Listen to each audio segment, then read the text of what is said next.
Matius 14 ayat 13 sampai dengan 21. Setelah Yesus mendengar berita itu, menyingkirlah ia dari situ dan hendak mengasingkan diri dengan perahu ke tempat yang sunyi. Tetapi orang banyak mendengarnya dan mengikuti dia dengan mengambil jalan darat dari kota-kota mereka. Ketika Yesus mendarat, ia melihat orang banyak yang besar jumlahnya, maka tergeraklah hatinya oleh belas kasihan kepada mereka, dan ia menyembuhkan mereka yang sakit. Menjelang malam, murid-muridnya datang kepadanya dan berkata, "Tempat ini sunyi dan hari sudah mulai malam. Suruhlah orang banyak itu pergi supaya mereka dapat membeli makanan di desa-desa."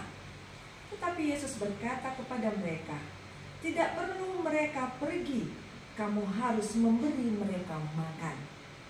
Jawab mereka, "Yang ada pada kami di sini hanya 5 roti dan 2 ikan. Yesus berkata, "Bawalah kemari kepadaku." Lalu disuruhnya orang banyak itu duduk di rumput.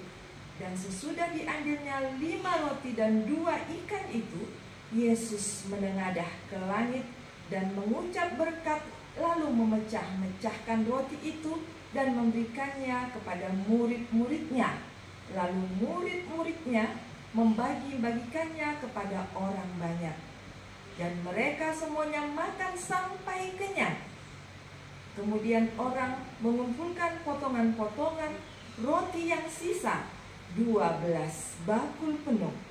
Yang ikut makan kira-kira 5.000 laki-laki, tidak termasuk perempuan dan anak-anak. Demikianlah sabda Tuhan. Syukur kepada Allah. Bapak, Ibu, saudara-saudari yang terkasih di dalam Kristus, setelah kita mendengar bacaan Injil yang baru saja dibacakan, apa yang menjadi perenungan kita? Tadi kita sudah mendengar bahwa Tuhan Yesus hendak menyingkir ke tempat yang sunyi, tetapi orang banyak tetap mengikuti dia. Untuk apa, Bapak Ibu, orang banyak mengikuti Tuhan Yesus? Tentunya orang banyak itu memiliki motivasi masing-masing. Ada yang mengikuti Yesus hendak ingin disembuhkan karena mereka mengalami berbagai masalah. Ada yang membawa penyakitnya dan ada yang membawa masalah lain. Kemudian apa yang dilakukan Tuhan Yesus ketika dia melihat orang banyak mengikuti dia? Apakah Tuhan Yesus tinggal diam? Tentunya tidak, Bapak Ibu. Dia datang menjumpai orang banyak itu, lalu dia menyembuhkan mereka semua.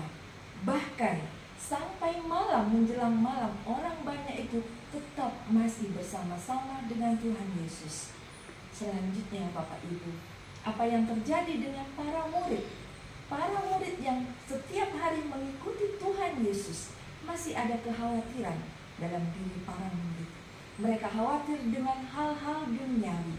Mereka khawatir akan kelaparan. Mereka khawatir tidak makan.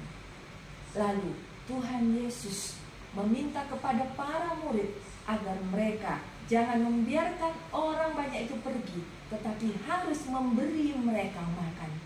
Bapak, Ibu, saudara-saudari yang terkasih dalam Kristus, kita sebagai murid Yesus juga harus mengikuti teladan Tuhan Yesus dan memberi banyak orang makan. Banyak yang sakit di sekitar kita.